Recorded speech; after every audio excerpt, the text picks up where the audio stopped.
Salam sejahtera buat kita semua. Semoga semuanya dalam keadaan sehat walafiat. Baiklah, pada pertemuan sebelumnya kita sudah membahas tentang menyimpulkan fungsi teks laporan hasil observasi. Nah, hari ini kita akan masuk kepada materi kita tentang menganalisis kebahasaan teks laporan hasil observasi. Nah, dikatakan menganalisis kebahasaan berarti memeriksa secara mendalam struktur bahasa yang digunakan dalam teks laporan hasil observasi. Nah, di sini yang pertama kita bahas yaitu tentang kata, frasa verba, dan frasa nomina. Yang pertama yaitu kata. Berbicara tentang kata berarti suatu unit dari suatu bahasa yang terdiri dari satu ataupun lebih morfem yang memiliki makna. Nah, karena kita membahas tentang teks laporan hasil observasi, maka kita berfokus kepada kata kerja ataupun verba dan kata benda ataupun nomina. Nah, yang pertama yaitu kata kerja. Kata kerja berarti suatu perbuatan ataupun tindakan. Biasanya dalam sebuah kalimat, kata kerja itu berfungsi sebagai predikat. Yang kemudian yaitu, nah sebelum kita masuk kepada kata benda, di sini Ibu memberikan contoh dalam bentuk kalimat. Contohnya, ular makan tikus di sawah.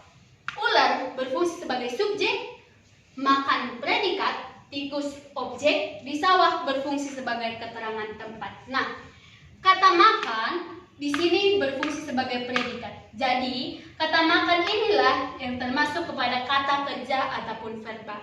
Nah, di buku kita juga dalam teks wayang dan juga topeng museum angkut juga banyak terdapat kata kerja. Yang kemudian yaitu yang kedua kata benda ataupun nomina. Berbicara tentang kata benda ataupun nomina berarti berfungsi di dalam kalimat, biasanya berfungsi sebagai subjek maupun objek. Nah, di sini Ibu memberikan contoh. Pemburu itu menangkap harimau di hutan. Pemburu itu menangkap harimau di hutan. Pemburu itu berfungsi sebagai subjek, menangkap berfungsi sebagai predikat, harimau sebagai objek, di hutan berfungsi sebagai keterangan tempat. Nah, dari kalimat ini terdapat tiga kata benda. Yang pertama pemburu itu, yang kedua harimau, dan yang ketiga yaitu hutan. Nah, begitulah penjelasan Ibu mengenai kata. Selanjutnya kita masuk kepada frasa verba dan frasa nomina. Sebelumnya, kita harus mengerti dulu, memahami dulu apa itu frasa. Berbicara tentang frasa adalah satuan yang terdiri dari dua kata atau lebih yang tidak melampaui batas fungsi. Atau dengan kata lain, frasa adalah satuan yang terdiri dari dua kata atau lebih yang menduduki satu fungsi dalam kalimat. Nah, dalam hal ini kita berfokus pada frasa verba dan frasa nomina karena kita membahas tentang teks laporan hasil observasi. Yang pertama yaitu frasa verba. Dikatakan frasa verba berarti frasa yang distribusinya sama dengan kata kerja. Nah, di sini Ibu memberikan contoh kalimatnya yaitu gadis kecil itu akan datang ke rumah ini besok hari. Gadis kecil itu akan datang ke rumah ini besok hari. Gadis kecil itu berfungsi sebagai subjek, akan datang berfungsi sebagai predikat, ke rumah ini berfungsi sebagai keterangan tempat, dan besok hari berfungsi sebagai keterangan waktu. Nah, dari kalimat ini tentu kita bisa melihat yang mana itu frasa verba. Ibu katakan sekali lagi atau jika frasa terdiri dari dua kata atau lebih yang tidak melampaui batas fungsi. Nah, kita berfokus pada predikat, yaitu akan datang. Akan datang terdiri dari dua kata.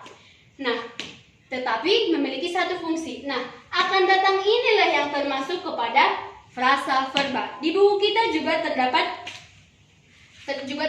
frasa verba. Coba dibuka buku kita. Di situ banyak terdapat frasa verba.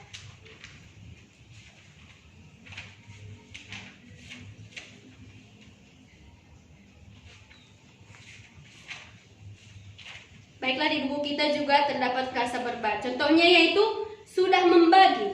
Sudah membagi juga termasuk kepada frasa verba. Coba diperhatikan buku kita pada halaman 33 supaya anak-anak Ibu lebih paham. Yang kemudian selanjutnya adalah contoh yang kedua. Adik saya yang paling kecil belum pernah melihat ibu saya. Adik saya yang paling kecil berfungsi sebagai subjek, belum pernah melihat berfungsi sebagai predikat. Ibu saya berfungsi sebagai objek. Nah, kita berfokus kepada fungsi predikat, yaitu kata belum pernah melihat, frasa belum pernah melihat. Nah, frasa inilah dinamakan frasa verba. Yang kemudian kita masuk kepada frasa nomina ataupun frasa benda. Frasa nomina berarti frasa yang distribusinya sama dengan kata benda ataupun nomina. Nah, contohnya Ibu buat dalam bentuk kalimat yang pertama, yaitu saya ingin makan nasi goreng pagi ini. Kata saya berfungsi sebagai subjek, ingin makan sebagai predikat, nasi goreng sebagai objek, pagi ini sebagai keterangan waktu. Nah, dari kalimat ini kita berfokus kepada nasi goreng. Nasi goreng terdiri dari dua kata. Ibu katakan sekali lagi, kalau jika dikatakan frasa terdiri dari dua kata atau lebih yang tidak melampaui batas fungsi. Nah, nasi goreng terdiri dari dua kata.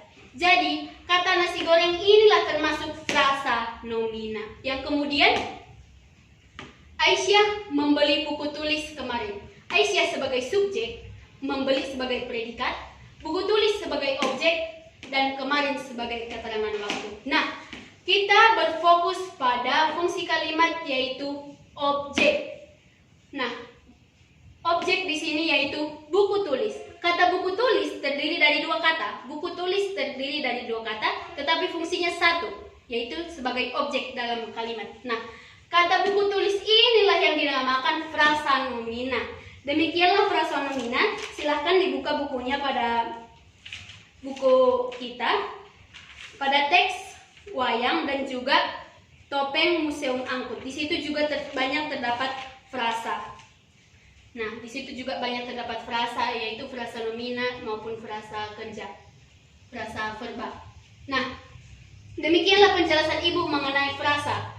Yang kemudian yaitu kita masuk kepada materi mengenai afiksasi ataupun imbuhan. Berbicara tentang afiksasi ataupun imbuhan berarti proses pembentukan kata dengan menambahkan afiks ataupun imbuhan pada bentuk dasar ataupun kata dasar. Nah, di dalam bahasa Indonesia yang sering kita jumpai yaitu yang pertama itu afiks ataupun imbuhan awalan ataupun prefiks. Awalan ataupun prefiks berarti menambahkan imbuhan di depan kata dasar ataupun bentuk dasar. Contohnya, awalan di tambah makan menjadi dimakan, ter tambah bunuh menjadi terbunuh. Di sini juga terdapat menasal, yaitu awalan tambah lamar menjadi melamar, mem tambah buka menjadi membuka, meng tambah ajar menjadi mengajar, menge tambah bom menjadi mengebom, men tambah tulis menjadi menulis, menye tambah sapu menjadi menyapu. Demikianlah awalan yang terdapat dalam bahasa Indonesia. Ada juga awalan se tambah ikat menjadi seikat, dan juga ada penasal. Yang pertama pe tambah lamar menjadi pelamar, pem tambah baca menjadi pembaca, pem tambah buru menjadi pemburu, pen menjadi penulis, peng pengajar, penge yaitu pengebom, penye yaitu penyuruh. Nah, demikianlah awalan dalam bahasa Indonesia. Yang kedua yaitu imbuhan, sisipan ataupun infiks. Berbicara tentang sisipan berarti imbuhan itu disisipkan di tengah bentuk dasar ataupun di tengah bentuk kata dasar. Contohnya yaitu sisipan tambah jari menjadi jemari, sisipan in tambah kerja menjadi kinerja, sisipan tambah tunjuk menjadi telunjuk, dan sisipan tambah getar menjadi gemetar. Nah, yang ketiga yaitu akhiran ataupun sufiks. Berbicara tentang akhiran ataupun sufiks berarti imbuhan itu ditambahkan di akhir kata dasar ataupun bentuk dasar. Contohnya, akhiran kan tambah beri menjadi berikan, akhiran an tambah makan menjadi makanan, akhiran pukul tambah i menjadi pukuli, dan akhirannya tambah buku menjadi bukunya. Nah, akhiran inilah yang sering kita jumpai dalam bahasa Indonesia. Yang keempat yaitu awalan dan akhiran ataupun konfiks. Berbicara tentang konfiks berarti imbuhan itu ditambahkan di depan dan di akhir kata dasar ataupun bentuk dasar. Nah, di depan dan di akhir kata dasar ataupun bentuk dasar. Contohnya dalam bahasa Indonesia kita sering menemukan per an contohnya, per-an tambah tunjuk menjadi pertunjukan, ke-an tambah indah menjadi keindahan, ber-an tambah muncul menjadi bermunculan. Dan yang terakhir yaitu simul fix. Simul fix berarti memverbakan nomina. Nah, memverbakan nomina, membuat nomina itu, kata benda itu menjadi kata kerja. Nah, demikianlah artinya. Contohnya yaitu kata kopi sering kita sebut menjadi ngopi. Nah, dari imbuhan ini, afiksasi yang sudah Ibu jelaskan ini, maka imbuhan yang sering terdapat dalam teks laporan hasil observasi adalah imbuhan awalan, akhiran, dan imbuhan awalan dan akhiran, yaitu imbuhan prefiks. Yang pertama yaitu imbuhan prefiks ataupun awalan, dan juga imbuhan akhiran, dan juga imbuhan konfiks, yaitu awalan dan akhiran. Baiklah anak-anak, demikianlah penjelasan Ibu mengenai materi kita tentang menganalisis kebahasaan teks laporan hasil observasi. Baiklah anak-anak, jika anak-anak Ibu masih belum paham ataupun masih ada yang kurang memahami tentang kebahasaan teks laporan hasil observasi, bisa ditanyakan kepada Ibu melalui chat grup. Sekian dan terima kasih.